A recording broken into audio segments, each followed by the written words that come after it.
Item ಯಾವುದೇ ಇರಲಿ try ಮಾಡಿ ಆಚಿ ಚಿಕನ್ ಮಸಾಲಾ. ಜಿಲ್ಲಾ ಪಂಚಾಯತ್ ಸದಸ್ಯ ಯೋಗೇಶ್ ಗೌಡ ಕೊಲೆ ಪ್ರಕರಣಕ್ಕೆ ಸಂಬಂಧಪಟ್ಟಂತೆ ಸದ್ಯ ಅಂತಿಮವಾದಂತಹ ತೀರ್ಪು ಪ್ರಕಟವಾಗಿದೆ.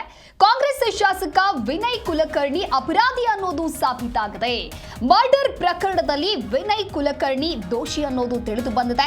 ಜನಪ್ರತಿನಿಧಿಗಳ ವಿಶೇಷ ಕೋರ್ಟ್ನಿಂದ ಹೊರಬಿದ್ದಂತ ತೀರ್ಪು ಇದು. ವಿನಯ್ ಕುಲಕರ್ಣಿ ಸೇರಿದಂತೆ 17 ಆರೋಪಿಗಳು ಇದೀಗ ಅಪರಾಧಿಗಳಾಗಿದ್ದಾರೆ.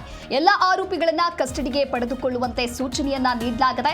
ಸಂತೋಷ್ ಗಜಾನನ ಭಟ್ ಪೀಠದಿಂದ ಆದೇಶ ಬಂದಿರುವಂತದ್ದು. ಹಾಗೆ ನಾಳೆ ಶಿಕ್ಷೆಯ ಪ್ರಕರಣವನ್ನ ಕೂಡ ಕೋರ್ಟ್ ಪ್ರಕಟಿಸಲಿದೆ. ಹಾಗಾಗಿ ಸಾಕಷ್ಟು ವರ್ಷಗಳಿಂದಲೂ ಕೂಡ ಈ ಒಂದು ಕೇಸ್ ನಡೀತಾ ಇತ್ತು. ಅದರ ಅಂತಿಮ ತೀರ್ಪು ಸದ್ಯ ಹೊರಬಂದಿದೆ. ಧಾರವಾಡ ಜಿಲ್ಲಾ ಪಂಚಾಯಿತಿ ಮಾಜಿ ಸದಸ್ಯ ಯೋಗೇಶ್ ಗೌಡ ಕೊಲೆ ಪ್ರಕರಣದ ತೀರ್ಪನ್ನ ಜನಪ್ರತಿನಿಧಿಗಳ ವಿಶೇಷ ನ್ಯಾಯಾಲಯ ಪ್ರಕಟಿಸಿದ್ದು, ಇನ್ನು ಮಾಜಿ ಸಚಿವ ವಿನಯ್ ಕುಲಕರ್ಣಿ ಸೇರಿದಂತೆ ಕೆಲವು ಆರೋಪಿಗಳು ಅಪರಾಧಿ ಅಂತ ಹೇಳಿ ತೀರ್ಪು ನೀಡಿದೆ. ಇನ್ನು ನಾಳೆ ಶಿಕ್ಷೆಯ ಪ್ರಮಾಣ ಹೇಗಿರಲಿದೆ ಅನ್ನೋದು ಕೂಡ ತಿಳಿದು ಬರುತ್ತೆ. 2016 ಜೂನ್ 15ರಂದು ನಡೆದ ಧಾರವಾಡ ಜಿಲ್ಲಾ ಪಂಚಾಯಿತಿ ಮಾಜಿ ಸದಸ್ಯ ಯೋಗೇಶ್ ಗೌಡ ಕೊಲೆ ಪ್ರಕರಣ ಇದು. ಸುದೀರ್ಘವಾದಂತಹ ವಿಚಾರಣೆಯನ್ನ ಮಾಡಲಾಗಿತ್ತು. ಹಾಗಾಗಿ ಅದರ ಅಂತಿಮ ತೀರ್ಪು ಹೊರಬಂದಿದೆ. ನೀವೇನು ಎರಡನೆಯ ದೃಶ್ಯದಲ್ಲಿ ಗಮನಿಸ್ತಾ ಇರಬಹುದು ಸ್ಕ್ರೀನ್ನಲ್ಲಿ.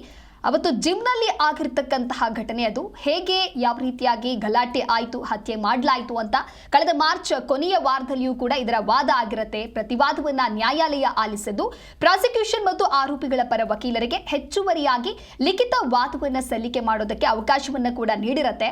ಅದರಂತೆ ಏಪ್ರಿಲ್ 2ರಂದು ಲಿಖಿತ ವಾದವನ್ನ ಸಲ್ಲಿಸ್ತಾರೆ. ಬಳಿಕ ಏಪ್ರಿಲ್ 15ಕ್ಕೆ ತೀರ್ಪು ಪ್ರಕಟ ಮಾಡೋದಾಗಿ ಕೋರ್ಟ್ ಹೇಳಿತ್ತು. ಅದರಂತೆ ಇವತ್ತು ಪ್ರಕರಣದ ಎಲ್ಲ ಆರೋಪಿಗಳಿಗೂ ಕೂಡ ನ್ಯಾಯಾಲಯದ ಮುಂದೆ ಹಾಜರಿದ್ರು. ಧಾರವಾಡ ಜಿಲ್ಲಾ ಪಂಚಾಯತ್ ಸದಸ್ಯ ಯೋಗೇಶ್ ಗೌಡ ಅವರನ್ನ 2016 ಜೂನ್ 15ರಂದು ಅವರ ಮಾಲೀಕತ್ವದ ಜಿಮ್ನಲ್ಲಿ ಭೀಕರವಾಗಿ ಹತ್ಯೆ ಮಾಡಲಾಗಿತ್ತು. ಆ ಜಿಮ್ನಲ್ಲಿ ಆಗಿರುವಂತಹ ಗಲಾಟೆ ಏನಿದೆ ಆ ಒಂದು ದೃಶ್ಯವನ್ನ ನೀವೀಗ ಗಮನಿಸ್ತಾ ಇದ್ದೀರಾ. ಆ ಸಮಯದಲ್ಲಿ ವಿನಯ್ ಕುಲಕರ್ಣಿ ಅಂದಿನ ಸಿದ್ದರಾಮಯ್ಯ ನೇತೃತ್ವದ ಕಾಂಗ್ರೆಸ್ ಸರ್ಕಾರದಲ್ಲಿ ಸಚಿವರಾಗಿರ್ತಾರೆ. ವಿನಯ್ ಕುಲಕರ್ಣಿ A15 ಆರೋಪಿಯಾಗಿದ್ದು ಒಳಸಂಚು ಹಿನ್ನೆಲೆಯಲ್ಲಿ ಅಪರಾಧಿ ಅಂತ ಹೇಳಿ ಈಗ ಘೋಷಿಸಲಾಗಿದೆ. ಸೆಪ್ಟೆಂಬರ್ 2019ರಲ್ಲಿ ರಾಜ್ಯ ಸರ್ಕಾರ ಪ್ರಕರಣದ ತನಿಖೆಯನ್ನ ಸಿಬಿಐಗೆ ಹಸ್ತಾಂತರ ಮಾಡಿತ್ತು. ಈ ಕುರಿತು ಮತ್ತಷ್ಟು ಮಾಹಿತಿಯನ್ನ ನೀಡ್ತಾರೆ ನಮ್ಮ ಪ್ರತಿನಿಧಿ ವಿಠಲ್ ಕರಡಿಗುಡ್ಡ ದೂರವಾಣಿ ಸಂಪರ್ಕದಲ್ಲಿ. ವಿಠಲ್, ಇನ್ನು ಜಿಲ್ಲಾ ಪಂಚಾಯತ್ ಸದಸ್ಯ ಯೋಗೇಶ್ ಗೌಡ ಕೊಲೆ ಪ್ರಕರಣ ಅಂತ ಹೇಳಿದ್ರೆ ಅದು 1-2 ವರ್ಷಗಳ ಕಾಲದ್ದಲ್ಲ, ಸುದೀರ್ಘವಾದಂತ 10 ವರ್ಷಗಳ ಕೇಸ್ ಇದು. ಕೊನೆಗೂ ಕೂಡ ಜಡ್ಜ್ಮೆಂಟ್ ಹೊರಬಂದಿದೆ. ಇವತ್ತು ಕೋರ್ಟ್ನಲ್ಲಿ ಏನೆಲ್ಲ ಆಯಿತು, ಸದ್ಯಕ್ಕೆ ಸಿಗ್ತಾ ಇರುವಂತ ಅಪ್ಡೇಟ್ಸ್ ಏನು? ಖಂಡಿತವಾಗಿಯೂ ದಿವ್ಯಾ, 2015ರಂದು ನಡೆದಿರ್ತಕ್ಕಂತಹ ಕೊಲೆ ಪ್ರಕರಣಕ್ಕೆ ಸಂಬಂಧಪಟ್ಟಂತೆ 10 ವರ್ಷಗಳ ಬಳಿಕ ಇದೀಗ ಧಾರವಾಡ ಬೆಂಗಳೂರಿನ ಜನಪ್ರತಿನಿಧಿ ನ್ಯಾಯಾಲಯ ಮಾಜಿ ಸಚಿವ ಮತ್ತು ಹಾಲಿ ಶಾಸಕ ಆಗಿರ್ತಕ್ಕಂತಹ ವಿನಯ್ ಕುಲಕರ್ಣಿ ಅವರು ದೋಷಿ ಎಂದು ತೀರ್ಪನ್ನ ಇವತ್ತು ಪ್ರಕಟಿಸಿರುವಂತದ್ದು.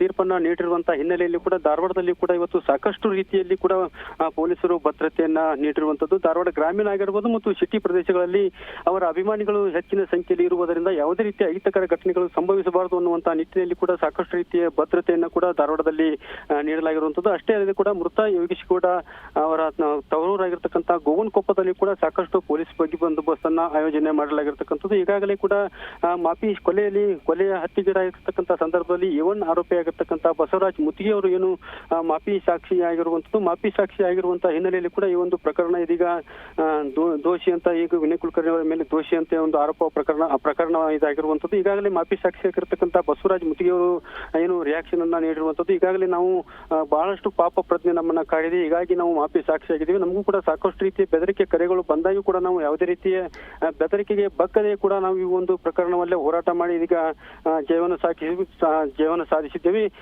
ಕಾನೂನು ಎಲ್ಲರಿಗೂ ಒಂದೇ ಅನ್ನುವಂತ ಒಂದು ಸ್ಪಷ್ಟ ಸಂದೇಶವನ್ನ ನ್ಯಾಯಾಲಯ ನೀಡಿದೆ ಅನ್ನುವಂತ ಒಂದು ಮಾತನ್ನ ಕೂಡ ಇದೀಗ ಬಸವರಾಜ್ ಮುತ್ತಿಗೆ ಅವರು ಹೇಳಿರುವಂತದ್ದು. ದಿವ್ಯಾ, ಓಕೆ ವಿಠಲ್, ಇನ್ನು ಇಬ್ಬರನ್ನ ಈ ಪ್ರಕರಣದಿಂದ ಕೈ ಬಿಡಲಾಗಿದೆ. ಆ ಇಬ್ಬರು ಯಾರು, ಜೊತೆಗೆ ಕೋರ್ಟ್ ನೀಡಿದಂತಹ ತೀರ್ಪಿನ ಪ್ರಮುಖ ಆಧಾರಗಳು ಯಾವುದೆಲ್ಲ?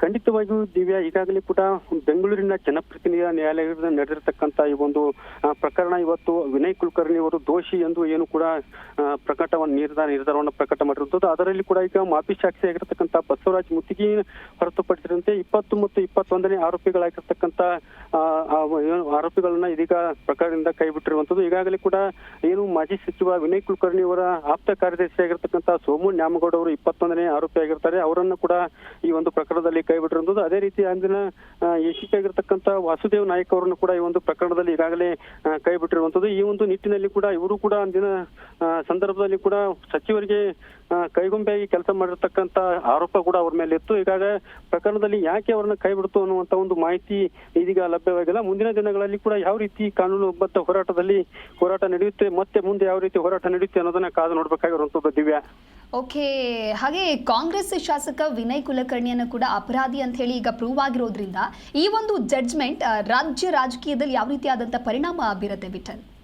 ಖಂಡಿತವಾಗಿಯೂ ದಿವ್ಯಾ, ಈ ಒಂದು ಪ್ರಕರಣದಲ್ಲಿ ಕೊಲೆ ಪ್ರಕರಣದಲ್ಲಿ ಜೈಲುವಾಸವನ್ನು ಅನುಭವಿಸಿರ್ತಕ್ಕಂಥ ವಿನಯ್ ಕುಲಕರ್ಣಿ ಅವರು ಈಗಾಗಲೇ ಕೂಡ ಬೆಳಗಾವಿಯ ಜೈಲಿನಲ್ಲಿ 9 ತಿಂಗಳ ಕಾಲ ಮತ್ತು ಪರಪ್ಪಣ್ಣ ಅಗ್ರಹಾರದಲ್ಲಿ ಕೂಡ 8 ತಿಂಗಳ ಕಾಲ ಒಂದು ಸಜ್ಜಾವನ್ನು ಈಗಾಗಲೇ ಅನುಭವಿಸಿರುವಂತೂ ರಾಜ್ಯ ರಾಜಕೀಯ ಒಂದು ಪ್ರಕರಣ ಸಾಕಷ್ಟು ರೀತಿಯಲ್ಲಿ ಕುತೂಹಲವನ್ನು ಮೂಡಿಸುತ್ತಂತೂ.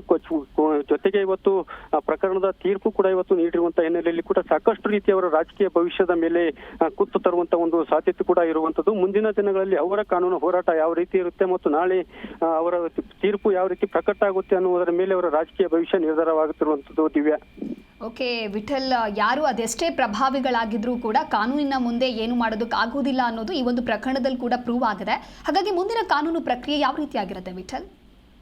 ಖಂಡಿತವಾಗಿಯೂ ದಿವ್ಯಾ, ಈಗಾಗಲೇ ಕೂಡ ಇನ್ನು ನಾಳೆ ತೀರ್ಪು ಪ್ರಕಟವಾಗುತ್ತೆ. ಈಗಾಗಲೇ ದೋಷಿ ಅಂತ ಅಷ್ಟೇ ಜನಪ್ರತಿನಿಧಿ ನ್ಯಾಯಾಲಯ ಹೇಳಿರುವಂತದ್ದು. ಅವರ ತೀರ್ಪು ಶಿಕ್ಷೆ ಪ್ರಮಾಣವನ್ನು ಮತ್ತು ಶಿಕ್ಷೆ ಯಾವ ರೀತಿ ಪ್ರಕಟ ಮಾಡುತ್ತೆ ಅನ್ನೋದು ನಾಳೆ ಕೂಡ ಸ್ಪಷ್ಟವಾಗಿ ಗೊತ್ತಾಗುತ್ತಿರುವಂತದ್ದು. ಎಷ್ಟೇ ರಾಜಕೀಯ ಪ್ರಭಾವವನ್ನು ಬಳಸಿದರೂ ಕೂಡ ಯಾವುದೇ ರೀತಿಯ ಪ್ರಭಾವಕ್ಕೆ ಕುಗ್ಗದೆ ಕೂಡ ಈ ಒಂದು ಪ್ರಭಾವವನ್ನು ಪ್ರಭಾವಿಯಾಗಿದ್ರೂ ಕೂಡ ಅವರಿಗೆ ಕಾನೂನು ಶಿಕ್ಷೆ ಕೊಡುತ್ತೆ ಅನ್ನುವಂತ ಒಂದು ಈ ಪ್ರಕರಣದಲ್ಲಿ ಈಗಾಗಲೇ ಸಾಕ್ಷಿಯಾಗಿರುವಂತದ್ದು. Divya, okay, thank you Vithal ನಿಮ್ಮೆಲ್ಲ ಮಾಹಿತಿಗಾಗಿ.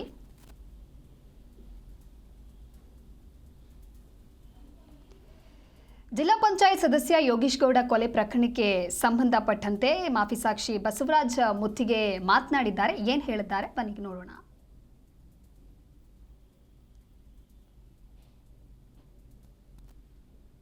ಇವತ್ತು ಮಾಜಿ ಸಚಿವ ವಿನಯ್ ಕುಲಕರ್ಣಿ ನೀನು ದೋಷಿ ಅಂತ ಇವತ್ತು ಜನಪ್ರತಿನಿಧಿ ನ್ಯಾಯ ತೀರ್ಪು ನೀಡಿರುವಂಥದ್ದು. ಅದಕ್ಕೆ ಸಂಬಂಧಪಟ್ಟಂತೆ ಇದೀಗ ನಮ್ಮ ಜೊತೆ ಮಾತಾಡಲಿಕ್ಕೆ ಮಾಫಿ ಸಾಕ್ಷಿಯಾಗಿರ್ತಕ್ಕಂಥ ಬಸವರಾಜ್ ಮುತ್ತಿಗೆ ಅವರು ನಮ್ಮೊಂದಿಗಿರುವಂಥದ್ದು. ಫಸ್ಟ್ ರಿಯಾಕ್ಷನ್ ಏನಂತ ಅವ್ರನ್ನ ಕೇಳೋಣ ಸರ್. ಇವತ್ತು ಮಾಜಿ ಸಚಿವ ಮತ್ತು ಹಾಲಿ ಶಾಸಕ ವಿನಯ್ ಕುಲಕರ್ಣಿ ಅವರಿಗೆ ಇವತ್ತು ದೋಷಿ ಅಂತೇಳಿ ಕೋರ್ಟು ತೀರ್ಪನ್ನು ಪ್ರಕಟಿಸಿದೆ. ಏನಿದೆ ಸರ್ ಫಸ್ಟ್ ರಿಯಾಕ್ಷನ್? ನ್ಯಾಯ ಎಲ್ಲರಿಗೂ ಒಂದು ಅನ್ನೋದು ಇವತ್ತು ನ್ಯಾಯಾಲಯ ಎತ್ತಿ ಹಿಡ್ದೈತಿ. ಇಲ್ಲಿ ಅಧಿಕಾರ ಇದ್ದವ್ರಿಗೊಂದು, ಅಧಿಕಾರ ಇಲ್ಲದೆ ಇರೋರಿಗೊಂದು ಅಲ್ಲ, ನ್ಯಾಯ ಎಲ್ಲರಿಗೂ ಅನ್ನೋದು ಇವತ್ತು ಪ್ರೂವ್ ಆಗಿದೆ. ಸರ್, ನೀವು ಕೂಡ ಈ ಪ್ರಕರಣದಲ್ಲಿ ಸಾಕಷ್ಟು ಥ್ರೆಟ್ಗಳು ಬಂತು ಸರ್, ಅವನ್ನೆಲ್ಲ ಯಾವ ರೀತಿ ನಿಭಾಯಿಸಿದ್ರಿ ಅಂತ ನೀವು? ಅಲ್ಲ, ಇವತ್ತಿಗೂ ಥ್ರೆಟ್ ಐತ್ರಿ, ಇನ್ನು ಮುಂದೂ ಹೆಚ್ಚಾಕೈತಿ. ಈ ಥ್ರೆಟ್ ಏನು ಕಮ್ಮಿ ಆಗಂಗಿಲ್ಲ. ಬಟ್ ಇದನ್ನೆಲ್ಲವನ್ನು ಮೆಟ್ಟಿ ನಿಂತು ನಾವು ಸತ್ಯ ಹೇಳಬೇಕಂತ ಬಂದಾಗ ಇವನ್ನೆಲ್ಲನೂ ಫೇಸ್ ಮಾಡೋದು ಅನಿವಾರ್ಯತೆ, ಫೇಸ್ ಮಾಡಲೇಬೇಕಾಗೈತಿ. ಹೋರಾಟದ ಹಾದಿಗಳು ಯಾವ ರೀತಿ ಇತ್ತು ಸರ್ ಈ ಪ್ರಕರಣದಲ್ಲಿ? ಅಲ್ಲ, ಕಠಿಣ ಇತ್ತು. ಬಟ್ ಅಷ್ಟೇ ನಮ್ಮ ಕುಟುಂಬದ ಬೆಂಬಲ ನನಗೆ ಇದ್ದಿದ್ದಕ್ಕೆ ನಾನು ಅದನ್ನೆಲ್ಲವನ್ನು ಫೇಸ್ ಮಾಡ್ಕೊಂಡು ಮುಂದೆ ಬಂದೆ. ಇವತ್ತು ಕೂಡ ನ್ಯಾಯಾಲಯದಲ್ಲಿ ಕೂಡ ಥ್ರೆಟ್ಗಳು ಬಂದವು ಅನ್ನುವಂಥ ಒಂದು ಮಾತುಗಳು ಕೇಳಿಬರ್ತದೆ. ಅದರ ಬಗ್ಗೆ ಏನಿದೆ ಸರ್? ಅಲ್ಲ, ಅವರು ಹಾರ್ಡ್ಕೋರ್ ಕ್ರಿಮಿನಲ್ಸ್ ಅದಾರ ಒಂದಿಷ್ಟು ಜನ ಅದರೊಳಗಡೆ. ಅವರು ಹೇಳಿದ್ದನ್ನು ಮಾಡ್ತಾರೆ. ಇವತ್ತು ಅವರು ಮಾತಾಡ್ಯಾರಂದಮೇಲೆ ಮುಂದೆ ಕೋರ್ಟ್ ಅವ್ರಿಗೆ ಏನಾರ ಅಕಸ್ಮಾತ್ ಮುಂದೂರು ಜಾಮೀನು ಕೊಟ್ಟಾಗ ಮುಂದೆ ನಮಗೆ ಜೀವಕ್ಕೆ ಅಪಾಯ ಐತಿ. ಅದಕ್ಕೆ ಸೂಕ್ತ ಭದ್ರತೆ ಕೊಡಬೇಕು ಅಂತೇಳಿ ನಾನು ಕೇಳ್ಕೊತೀನಿ. ಮುಂದಿನ ನಡೆ ಯಾವ ರೀತಿ ಇರುತ್ತೆ ಸರ್? ಅಲ್ಲ, ಹೆಂಗೆ ಪ್ರಕ್ರಿಯೆ ಇದ್ದಿದ್ದೆ ಇದು. ಹೈಕೋರ್ಟ್ ಸುಪ್ರೀಂ ಕೋರ್ಟ್ ಮಟ್ಟ ಹೋಗೋದೇ ಇದು. ಇದಷ್ಟು ಏನು ಬಸವರಾಜ್ ಮುತ್ತಿಗೆ ಅವರ ಮಾತಾಡಿರುವಂಥದ್ದು. ಧಾರವಾಡದಿಂದ ವಿಠಲ್ ಕಡ್ಡಿ, ಗುಡ್ ಕನ್ನಡ ನ್ಯೂಸ್.